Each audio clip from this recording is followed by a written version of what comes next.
दुसऱ्या दिवशी सकाळी 7ला मी जागा झालो.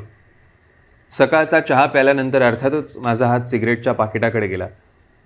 चहानंतरची सिगरेट फार मोहक असते.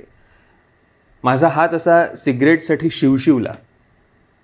मी सिगरेट हातातही धरली, पण तशीच मी ती परत पाकिटात ठेवून दिली. कारण त्या दिवशी माझा निश्चय पक्का झाला होता. तो क्षण माझ्या आयुष्यातला सगळ्यात मोठा आणि महत्त्वाचा ठरणार होता. ते सकाळ माझ्यासाठी अविस्मरणीय होती. मी त्यावेळी शोभाला म्हटलं, आजपासनं माझी सगळी व्यसनं सुटली. शोभा अविश्वासानं फक्त हसली, पण त्यानंतर तिनंही माझ्याशी बोलून माझा आत्मविश्वास वाढवला. दिवसभर मी पान, सिगरेट, गुटखा, तंबाखू, दारू यातल्या कुठल्याच गोष्टीला स्पर्शही केला नाही. मग संध्याकाळ झाली. ती संध्याकाळी काही कमी विलक्षण नव्हती.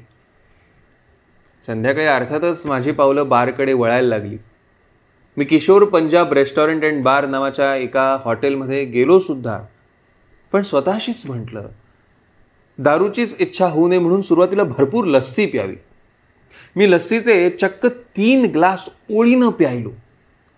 गल्ल्यावरचा मालक माझ्याकडे डोळे विस्फारून बघतच राहिला. आता पोट इतकं भरलेलं होतं की आता आणखी आत काही जाणं शक्यच नव्हतं. विचार बदलण्याच्या आत मी चटकन माझ्या हिरो मॅजेस्टिक या मोपेडवरनं घरी परतलो. त्या दिवशी मी ड्रिंक घेतलं नाही हे बघून शोभा थोडी सुखावली, पण हे किती दिवस टिकेल याची तिला काही खात्री नव्हती.